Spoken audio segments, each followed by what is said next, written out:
Hey guys, welcome to Through the Bible Verse by Verse, a plain and simple study of the entire Bible, book by book, chapter by chapter, and verse by verse. We are in 1 Samuel. 1 Samuel. Now, a little bit of an introduction here because we're moving into a different period or section of the Bible. From a timeline perspective, if you start with Jesus' life, we're going to go back about 1,000 years. If we, and this is kind of important because then if you go back with Moses, it's about 1,500 years. We will see that from the time that Israel comes out of Egypt, until the building of Solomon's temple, it's about 480 years. Okay. Now, so when we talk about the timeline, remember we still are in the section of the Bible. You can say the Old Testament is divided into 3 sections. The historic section that we are currently going through, and then there will be the books of literature, as they're called, books of wisdom, and then there will be the writings of the prophets. Now, the section of the writing of the prophets are divided into commonly two sections, what is called the minor prophets and the major prophets. And we'll get more into that down the road when we get to that section, because I'm going to study that section differently. I'm going to study it chronology. So, and I'll explain that more. But anyway, so in the the section that we're in now, the historical section, that can be divided into several sections. So you could say the first 5 books of Moses, which begins its timeline at the very beginning of creation, and then brings us through, if you say the book of Genesis has 3 sections of itself: creation, man, the fall of man, then we come to the point of the flood, and then Abraham streamlines then from the global streamlines into now the descendants of Abraham, which is the bloodline of Jesus. That's the focus. So we go from Abraham, then when we come to Exodus, of course, we come to a little over a 400-year period of time. And this is important. I'm just kind of giving us a general idea of the timeline. So the first chapters of Egypt spans, so from the end of Genesis to the first chapter of Exodus is about a 400-year period of time. And then of course there's a 80-year period of time. You could say from the time of Moses' life, it's 120 years, right? So then when we come to Judges, from the period of the Judges, about 450 years. Okay, Ruth is a part of that ending of the period of the Judges. Samuel is the beginning of the end as we go into the period of the kings of Israel. So 1 Samuel we will cover the end, the last judge, which will be Samuel himself, in the reign of Saul, and then the rise of David. And then 2 Samuel will cover the entire kingdom,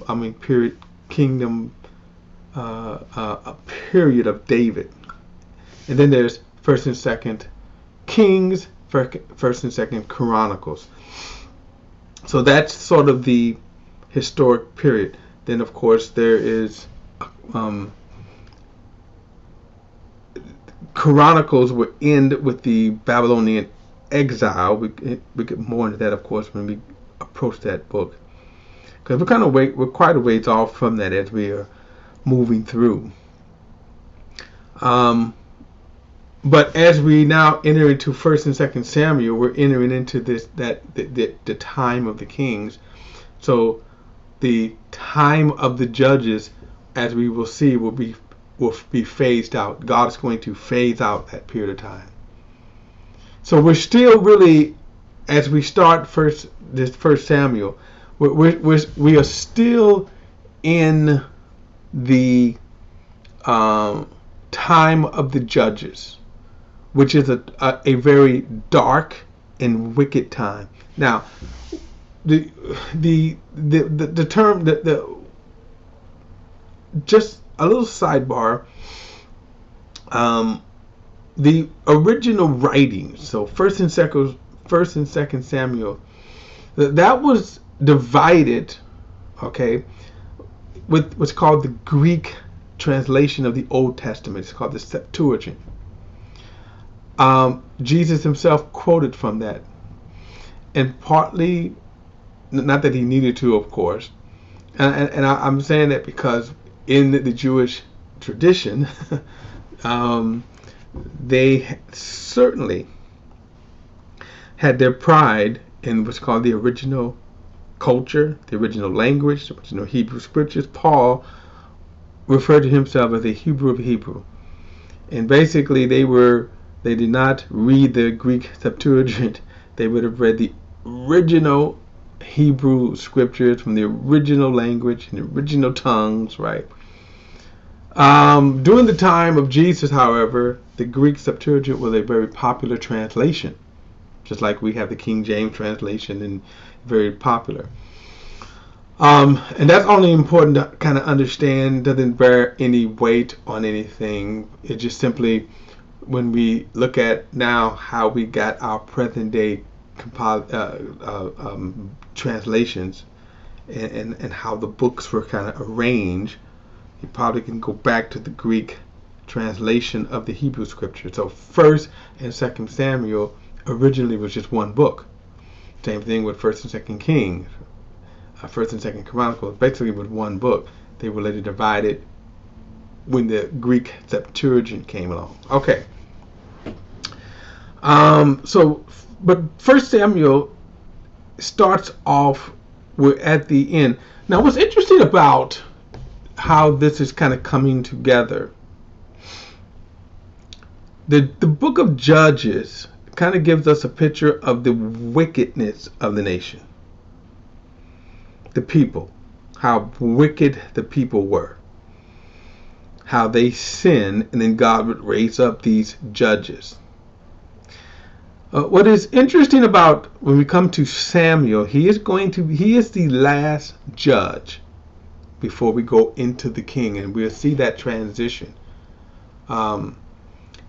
But Samuel is a judge. He's a prophet, but he's also a judge. So the other judges were deliverers. And most of the time what you saw was they was raised up to deliver the people. But then remember, the other part of being a judge was they administer the law. So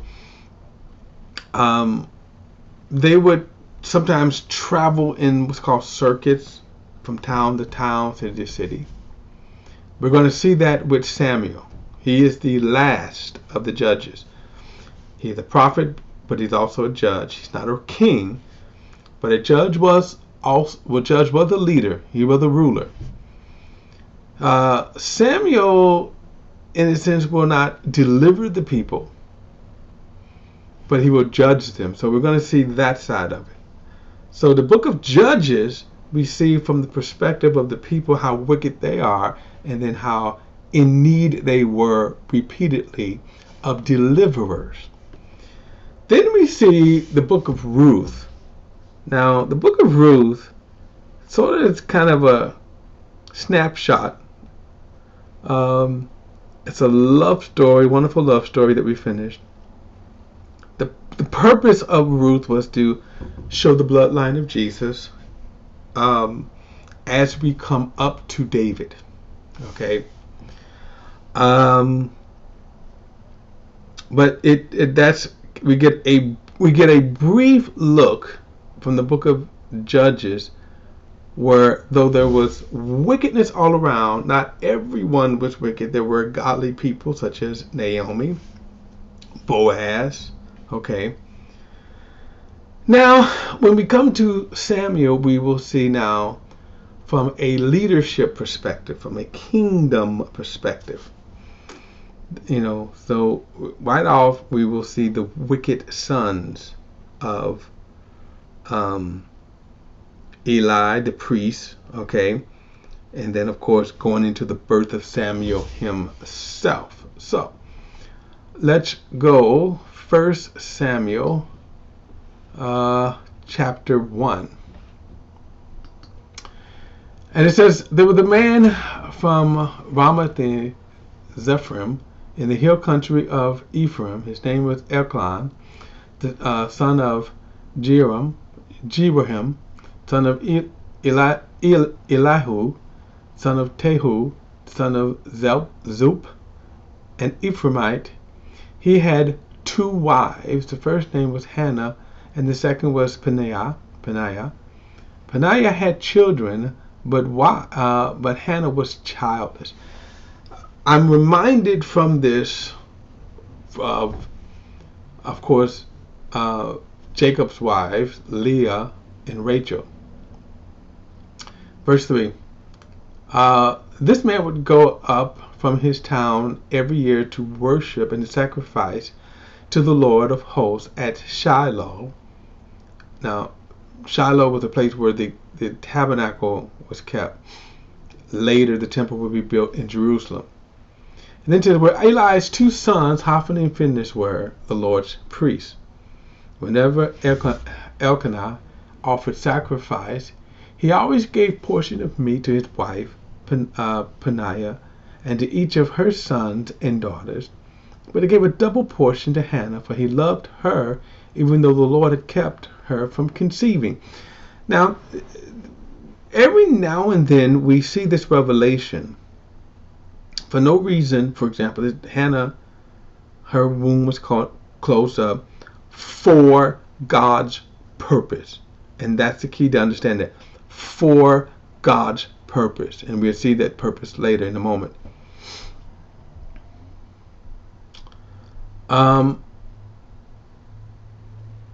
Verse 7. Whenever she went up to the Lord's house, her rival taunted her in this way every year. Hannah wept and would not eat. Hannah, why are you crying? Her husband Elkanah asked. Why don't you eat? Why are you troubled? Am I not better to you than 10 sons? Now, you could say, just like a man, not helping. The statement doesn't help at all. Because remember during this time that being barren was considered a curse. Now, in this case, it wasn't a curse. It was God's purpose. Hannah didn't know that. But if you were barren, you were considered cursed. And then if you were cursed, people would kind of assume that you sinned. They would assume there was some sin in your life, or you wasn't a good person or whatever. But also, remember, bearing children was a blessing, but bearing sons was the ultimate. And that's why he mentioned that, am I not better than you than 10 sons? Well, the question is, she wanted to bear him sons. Verse 9. Hannah got up after they ate and drank at Shiloh. Eli the priest was sitting on a chair by the doorpost of the Lord's tabernacle. Deeply hurt, Hannah prayed to the Lord and wept with many tears. Making a vow, she pleaded, Lord of hosts, if you would take notice of your servant's affliction, remember and not forget me, and give your servant a son, I will give him to the Lord all the days of his life, and his hair will never be cut. Now, no doubt this right here becomes what's called the vow of the Nazarite. So remember, Samson had that vow of a Nazarite. In fact, God pronounced that vow on him, and the source of his strength was in his hair. This is not the case, of course, with Samuel. Samuel is just making this vow that if she was, if God was to open her womb and she gives birth to a son, then he would be given to the Lord. Now, in some respects, what's kind of always interesting about this, she didn't have to make these kind of vows, but keep this in mind. They didn't have the revelation that we're having. In other words, remember, we're getting inside revelation that God closed her womb up.